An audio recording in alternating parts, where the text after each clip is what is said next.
It's all a matter of shyness. According to the best-selling author of Japanese origins, Haruki Murakami, the rivers that flow deeply are the ones that are calmest and least tumultuous. From my point of view, shyness is not so different from a stream hidden from the eyes of those observing the current. As hopeless shy people, we too must contend with isolation, introversion, and invisibility.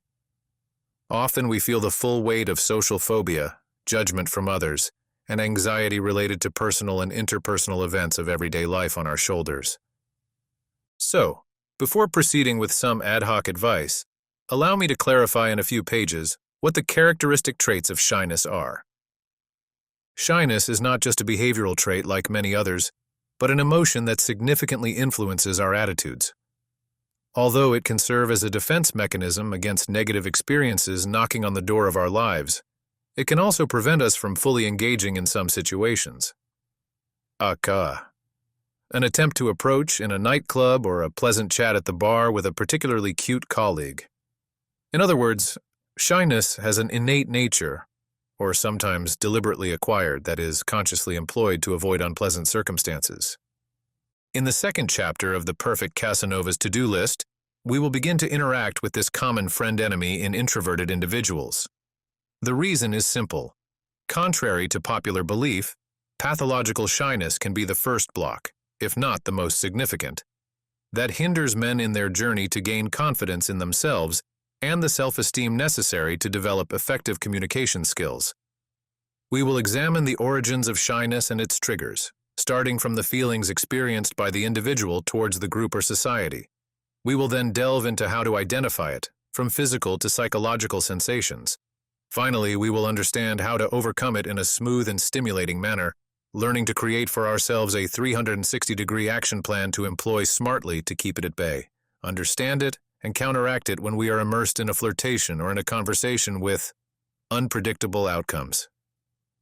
Therefore, as one can easily imagine, shyness emerges from a variety of triggers. Some significant examples include social anxiety, in other words, the fear of rejection and confrontation that intensifies nervousness and a sense of discomfort. This fear hinders our ability to communicate freely and spontaneously, forcing us to listen to the inner voice that repeats, "You're ridiculous.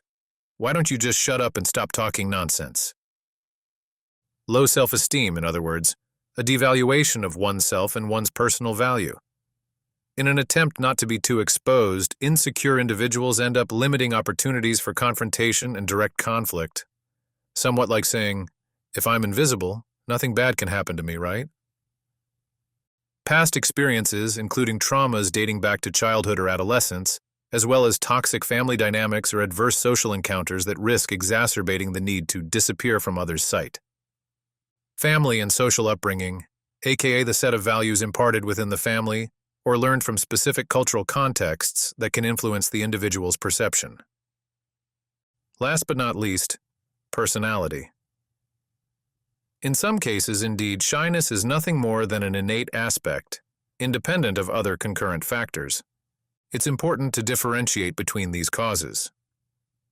Social anxiety and low self-esteem are often outcomes of uncontrolled shyness, which the individual has never addressed with the help of a therapist or a loved one. On the other hand, personality traits, past experiences, and family upbringing often act as deep-rooted original causes. Adults who have suppressed negative and/or devaluative experiences might only emerge from the impasse with the help of targeted therapy or through the aid of introspective practices, meditation, and so on. Completing the character portrait of our aspiring seducer is another aspect. Shyness also acts as a defense mechanism. It protects the mind from apparently catastrophic events that could negatively influence self-esteem and interpersonal relationships. The brain creates closure and escape responses, e.g., shyness, in the first place, in reaction to such events.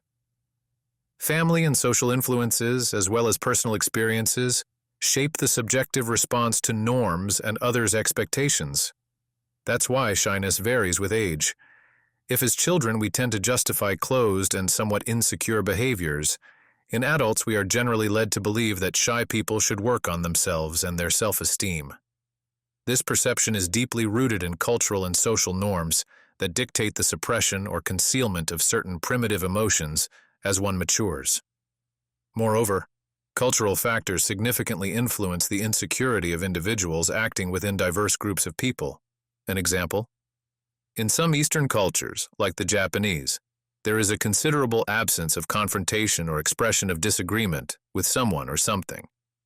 At the same time, adherence to hierarchy and organizational structure is prioritized. Such a context generally favors the appearance of uncertainty, doubts, and closure.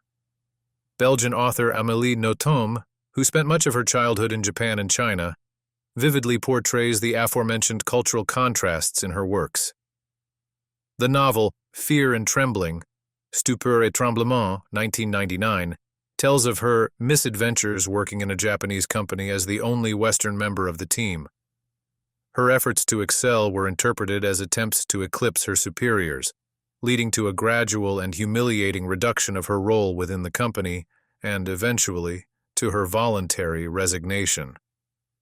Experiences of this kind, which I'm sure you've also had in your personal background, highlight how various contexts can hugely influence social interactions and contribute to the perceptual development of shyness. Now you might say, how can recognizing triggers help me gain confidence with the opposite sex? I mean, if I'm shy due to negative experiences rooted in the past, isn't it likely that I'll continue to apply the same behavior pattern over and over again? Yes and no. Let me explain.